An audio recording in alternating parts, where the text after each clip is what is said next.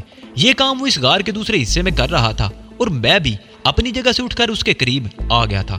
چند پیر نے بکرے کی دونوں رانیں الگ کر لیں اور باقی گوشت نمک لگا کر اس طرح سنبھال کر رکھ دیا کہ کم از کم 1 ہفتے تک خراب نہ ہو سکے۔ اس نے غار کے ایک کونے میں آگ جلا لی اور رانیں بھوننے لگا۔ لکڑیوں کا دھواں اوپر جا کر غار کی چھت میں کہیں غائب ہو رہا تھا۔ میں الاؤ کے قریبی پتھر پر بیٹھا بڑی دلچسپ نظروں سے روسٹ ہوتی ہوئی بکرے کی رانوں اور کبھی زیگم کی طرف دیکھتا رہا۔ مریم 4 دن بعد لوٹی تھی۔ وہ بڑگام سے واپسی پر سری نگر بھی ہو کر آئی تھی، جہاں سے کچھ دوائیں وغیرہ خریدی تھی۔ 1 مہینہ گزر گیا۔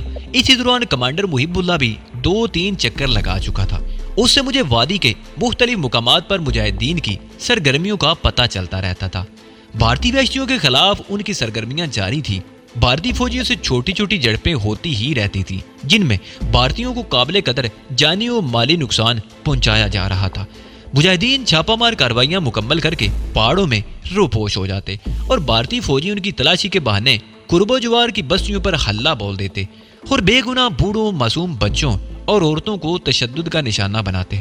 عورتوں کو ساتھ زیادتی ان کا معمول بن چکا تھا۔ اس قسم کی خبریں بھی ملتی رہتی تھی کہ فلاں بستی سے بھارتی فوجی کسی عورت کو اٹھا کر لے گئے اور اجتماعی آبرو ریزی کے بعد اسے جنگل میں پھینک کر چلے گئے۔ اس قسم کی خبریں سن کر میرا خون کھول اٹھتا۔ میں نیلم اور حمیدہ کی نچی ہوئی لاشیں دیکھ چکا تھا، جنہیں اجتماعی زیادتی کا نشانہ بنا کر موت کے گھاٹ اتار دیا گیا تھا۔ میری بہن زینب لاپتہ تھی۔ اس کے بارے میں بھی میں کسی خوش فہمی میں مبتلا نہیں تھا۔ اسے بھی حوث کا نشانہ بنا کر یا تو ختم کر دیا گیا ہوگا یا ان کی قید میں پڑی سسکیاں بھر رہی ہوگی۔ میں اب غار میں پڑے پڑے اکتا چکا تھا۔ میری ٹانگ اور دوسرے زخم بالکل ٹھیک ہو چکے تھے۔ مجھے اب چلنے پھرنے یا حرکت کرنے میں کوئی تکلیف نہیں ہوتی تھی۔ تاہم کندھے میں کچھ تکلیف ابھی باقی تھی، لیکن میرا خیال تھا کہ اپنی معمول کی سرگرمیاں شروع کر دوں تو یہ تکلیف بھی ختم ہو جائے گی۔ اس روز ایک اور خبر نے مجھے جھنجھوڑ کر رکھ دیا۔ گزشتہ رات ایک جھڑپ میں بھارتی فوج کا ایک میجر اور 7 فوجی مجاہدین کے ہاتھوں مارے گئے تھے۔ اس جھڑپ میں 2 مجاہد بھی شہید ہوئے تھے، جبکہ دوسرے مجاہدین پہاڑیوں میں روپوش ہو گئے تھے۔ بھارتی فوجیوں کے ایک دستہ شہید ہونے والے مجاہدین کی لاش لے کر پتن پہنچ گیا۔ پتن زیادہ بڑا قصبہ نہیں تھا۔ بھارتیوں نے مجاہدین کی لاش قصبے کے مرکزی چوک پر ڈال دی اور اعلان کر دیا کہ یہاں پناہ لینے والے مجاہدین کو ان کے حوالے کر دیا جائے، مگر کسی مجاہدین نے پتن کا رخ نہیں کیا تھا۔ بھارتی فوجیوں نے سنگ دلی اور بربریت کا ایک اور مظاہرہ کرتے ہوئے دونوں شہید مجاہدین کی آنکھیں نکال دی اور سنگینیوں سے ان کے پیٹ چاک کر دیے اور لاشوں کو ٹانگوں سے پکڑ کر چوک میں گھسیٹنے لگے۔ مجاہدین کی لاشوں کی یہ بے رحمتی قصبے والوں کے لیے ناقابل برداشت تھی، مگر وہ سب نہتے تھے، کچھ نہیں کر سکتے تھے۔ لیکن 2 نوجوانوں کی قوت برداشت جواب دے گئی۔ وہ اللہ اکبر کا نعرہ بلند کرتے ہوئے بھارتی فوجیوں پر ٹوٹ پڑے۔ بھارتی فوجی یہ سمجھے کہ گاؤں میں چھپے ہوئے مجاہدین نے ان پر حملہ کر دیا ہے۔ فوجیوں نے اندھا دھند فائر کھول دیا۔ ان پر جپٹنے والے دونوں نوجوان چھلنی ہو کر گر پڑے۔ اندھا دھند برسائی جانے والی گولیوں نے کئی اور بے گناہوں کو بھی چاٹ لیا تھا۔ بھارتی درندے کئی بے گناہوں کی لاشیں گرا کر بھاگ گئے۔ اس قسم کے واقعات روز کا معمول بن چکے تھے۔ میری قوت برداشت بھی اب جواب دیتی جا رہی تھی۔ اس روز جب کمانڈر محب اللہ کچھ دیر کے لیے آیا تو میں نے اس پر اپنی اکتاہٹ اور بیداری کا اظہار کر ہی دیا۔ کمانڈر نے سوالیہ نگاہوں سے ڈاکٹر مریم کی طرف دیکھا۔ اب یہ بالکل ٹھیک ہے اور میرا خیال ہے کہ اب آپ کا ساتھ دے سکتا ہے، ڈاکٹر مریم نے مسکراتے ہوئے کہا۔ میرے اونٹوں پر بھی مسکراہٹ آ گئی اور میں اچھل کر اپنی جگہ سے کھڑا ہو گیا۔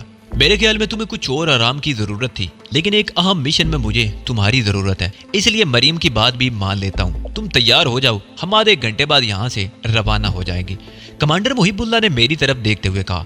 میرے جسم پر اس وقت ایک لمبا سا کرتا اور گھٹنوں تک نکر تھی۔ مجھے یاد تھا کہ 1 مہینے پہلے جب بھارتی فوجیوں نے ہمارے قصبے پر حملہ کیا تھا تو میں نے پینٹ اور شرٹ پہن رکھی تھی، جبکہ میری ٹانگ کے زخموں کی مرہم پٹی کرنے کے لیے میری پتلون کو کاٹ کر نکر بنا دیا گیا تھا۔ بعد میں نے ایک ساتھی مجاہد کا کرتا پہن لیا تھا، جبکہ جسم کے نچلے حصے پر وہی نکر تھی۔ 1 منٹ، میں تمہیں زیگم کے کپڑے دیتی ہوں، وہ پہن لو، مریم کہتے ہوئے غار کے دوسرے حصے میں چلی گئی۔ میں بھی اس کے پیچھے ہی چل پڑا۔ یہ غار بہت بڑا اور کئی حصوں پر مشتمل تھا۔ ایک حصے میں راشن اور ضروریات کا دیگر سامان رکھا ہوا تھا۔ ایک حصہ کچن بنا ہوا تھا۔ اس طرف کی چھت اور دیواریں دھوئیں سے کالی ہو رہی تھی۔ باقی دو حصے رہائش کے لیے استعمال ہوتے تھے۔ یہ غار اگرچہ پہاڑ کے اندر خاصی گہرائی میں تھا، لیکن یہاں گھٹن کا احساس بالکل نہیں تھا۔ تازہ ہوا کسی نہ کسی طرف سے آتی ہی رہتی تھی۔ میں ڈاکٹر مریم کے ساتھ غار کے جس حصے میں آیا تھا وہ مجاہدین کی رہائش کے لیے استعمال ہوتا تھا، اور یہ حصہ زیادہ کشادہ نہیں تھا۔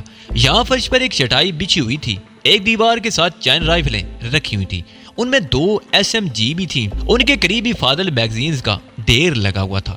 اس دیوار پر ٹھکی ہوئی کیلوں پر کپڑوں کے 3-4 جوڑے ٹنگے ہوئے تھے۔ ڈاکٹر مریم نے ایک جوڑا اتار کر میری طرف بڑھا دیا۔ کپڑا کھدر کی طرح موٹا اور کھردرا تھا۔ یہ کپڑے میں نے کل ہی دھو کر یہاں ٹانگے تھے، یہ پہن لو، اور تمہیں رائفل کی بھی ضرورت ہوگی۔ اس نے یہ کہتے ہوئے رائفلوں کی طرف اشارہ کیا۔ ان میں سے جو رائفل تمہیں پسند ہو لے لینا، اور میگزین بھی۔ تم تیار ہو جاؤ، میں چائے بناتی ہوں۔ ڈاکٹر مریم باہر چلی گئی۔ میں نے کپڑے بدلے اور رائفلیں اٹھا کر دیکھنے لگا۔ مجھے ایک SMG پسند آ گئی۔ گلمرگ شاہراہ پر جب ہم نے فوجی قافلے پر حملہ کیا تھا تو اس وقت بھی میرے پاس سب مشین گن ہی تھی۔ SMG چیک کرنے کے بعد میں نے 2 میگزین بھی اٹھا لیے اور غار کے اس حصے میں آ گیا جہاں کمانڈر محب اللہ بیٹھا ہوا تھا۔ میرے ہاتھ میں SMG دیکھ کر اس کے ہونٹوں پر مسکراہٹ آ گئی۔ تھوڑی دیر بعد ڈاکٹر مریم قہوہ لے کر آ گئی۔ قہوہ پینے کے دوران زیادہ تر خاموشی ہی رہی۔ کمانڈر محب اللہ نے قہوہ کا آخری گھونٹ بھرا اور خالی مگہ فرش پر رکھتے ہوئے اٹھ کر کھڑا ہو گیا۔ میں بھی اٹھ گیا اور قریب پڑی ہوئی SMG اٹھا کر کندھے پر لٹکا لی۔ ڈاکٹر مریم غار کے دہانے تک ہمارے ساتھ آئی تھی۔ اس نے میری پیشانی پر بوسہ دے کر اس طرح رخصت کیا جیسے ماں اپنے بیٹے کو اپنی دعاؤں کے سائے میں محاذ جنگ پر جانے کے لیے رخصت کرتی ہے۔ میں 2-3 مرتبہ پہلے بھی غار کے دہانے تک آ چکا تھا، لیکن اس سے آگے نہیں گیا تھا۔ غار کا دہانہ بہت تنگ اور خاصی بلندی پر تھا۔ اس کے سامنے چھوٹی چھوٹی چٹانیں تھیں جن کے درمیان بہت تنگ سا راستہ تھا جس میں سے ایک آدمی بمشکل گزر سکتا تھا۔ ان چٹانوں اور تنگ سے راستے کی وجہ سے یہ غار خاصا پوشیدہ ہو گیا تھا۔ ایک تو کسی اجنبی کی اس طرف آنے کا امکان نہیں تھا۔ اگر کوئی آ بھی جاتا تو غار تک پہنچ جانا ممکن نہ ہوتا۔ لیکن مجھے حیرت تھی کہ مجاہدین نے یہ غار کس طرح تلاش کیا تھا۔ یہ ان کے لیے محفوظ ترین پناہ گاہ تھی۔ غار کے باہر ڈیوٹی دینے والے مجاہدین بھی اسی طرح اپنی کمی گاہوں میں کھڑے تھے کہ وہ تو کسی کی نظروں میں آ ہی نہیں سکتے تھے، البتہ وہ خود نشیب میں دور دور تک دیکھ سکتے تھے۔ کمانڈر محب اللہ آگے تھا اور میں اس کے پیچھے پیچھے چل رہا تھا۔ راستہ خاصا دشوار تھا، کبھی کسی چٹان پر چڑھنا پڑتا اور کبھی نہایت خطرناک تنگ راستوں پر نشیب میں اترنا پڑتا۔ مجھے حیرت تھی کہ وہ بھی زخمی مجاہدین کو غار تک کس طرح لے جاتے ہوں گے۔ ہم تقریباً 1 گھنٹے تک ان پہاڑیوں میں چلتے رہے اور پھر ایک جگہ رک گئے۔ تقریباً 200 گز نشیب میں دریا بہہ رہا تھا۔ ہم ایک بلند چٹان پر کھڑے ہو گئے جس سے آگے عمودی ڈھلان تھی۔ تیز ہوا مجھے دھکیل رہی تھی اور میں بڑی مشکل سے چٹان پر قدم جمائے کھڑا تھا۔